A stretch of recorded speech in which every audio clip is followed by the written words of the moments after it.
Ada sebuah video di mana saya dikirim linknya menceritakan ramalan Jayabaya tentang keadaan dunia saat ini. Lalu dia menggabungkan sejarah 7 presiden belakangan di Indonesia yang ternyata berpola atau ada polanya. Pola sepertinya halnya di Amerika. Rakyat Amerika memilih yang sesuai dengan kebutuhan bangsa Amerika pada saat itu untuk mengantisipasi masa depan dan manfaat yang akan rakyat dapatkan ke depannya. Jadi kalau rakyat Amerika perlu keuntungan finansial alias rakyatnya mau kaya, maka Partai Republik lah yang terpilih menang. Karena Partai Republik cirinya menurunkan pajak dan menswastakan negara. Kalau Partai Demokrat yang terpilih, pajak naik namun fasilitas negara untuk rakyat jadi gratis dan lengkap seperti sarana kesehatan dan pendidikannya. Demikian juga 7 presiden Indonesia menjabat selama ini, maka semua bergaya sama, yaitu heavy on government atau berciri apa-apa pemerintah, ala Partai Demokratnya Amerika, ala sosialisnya Tiongkok. Sementara para kandidat yang akan bermain di 2024 saat ini semuanya berciri sama, berpola sama dengan 7 presiden yang telah berkuasa, apa-apa pemerintah.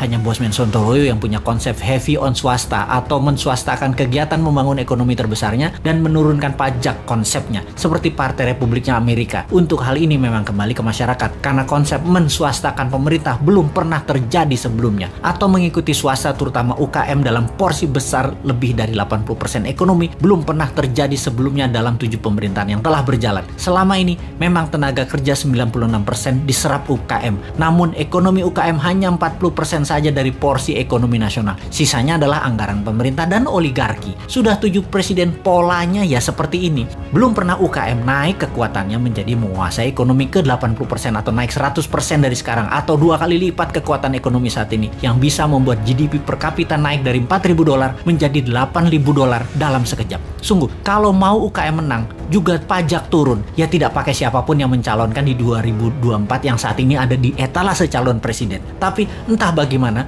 bangsa Indonesia apakah mau berubah atau tetap, ya belum tahu juga. Apakah efek corona yang meluluh lantakan ekonomi saat ini dan mengambiarkan kesehatan masyarakat saat ini yang dikelola oleh pemerintah yang menjabat atau oleh masyarakat masih layak menjabat ke depannya di tahun 2024? Ya terserah rakyat. Jadi kita biarkan sampai 3 tahun ke depan aja. Kita lihat di tahun 2024 akankah memilih calon dari yang ada di etalase saat ini yang berciri sama dengan 7 presiden yang lalu, atau pilih calon-calon baru yang berciri baru bahkan beda seperti ala Sontoloyo misalnya. Tentunya bukan Bosman ya, dia mah nggak pantas, orang pedagang recehan dan provokator doang bisanya. Ciri presiden yang lalu-lalu adalah kuat hutang pinjaman dari negara lain. Dulu banyaknya ke IMF, sekarang malah 2, IMF dan Tiongkok. Dan nanti kalau yang jadi salah satu dari kandidat yang ada, rasanya sama, berhutang juga. Hanya konsep bernegara MMT yang berani cetak duit berbasis proyek anak negeri. Proyek ini berbasis UKM. Kalau UKM mau maju, ya pilih model MMT. MMT itu pro swasta banget dan menurunkan pajak. Kalau lihat dari pajangan etalase, ya mereka kebanyakan memuja pilihannya tadi hanya orangnya, bukan konsep bernegaranya. Karena tidak satu pun punya konsep. Asli mereka yang mau jadi presiden saat ini punyanya satu, bagaimana jadi populer agar terpilih.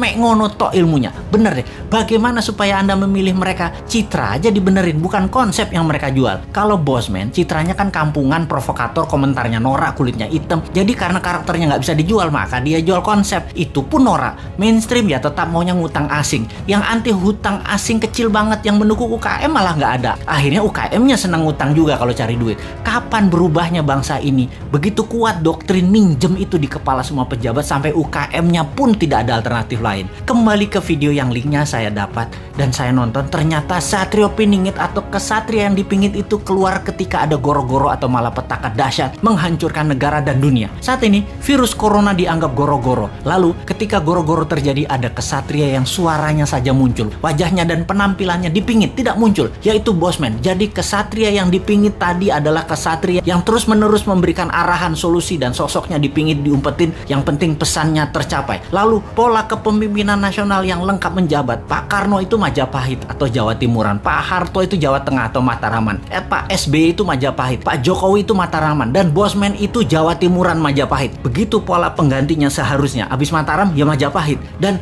sekali lagi sahabat, kedua informasi terakhir itu lebih ngaco lagi sahabat dari MMT-nya Bosman dan pro swastanya Bosman. Wis, sekarang kita semua sing sehat, selamat, tinggikan imunitas dengan banyak guyon-guyon segar.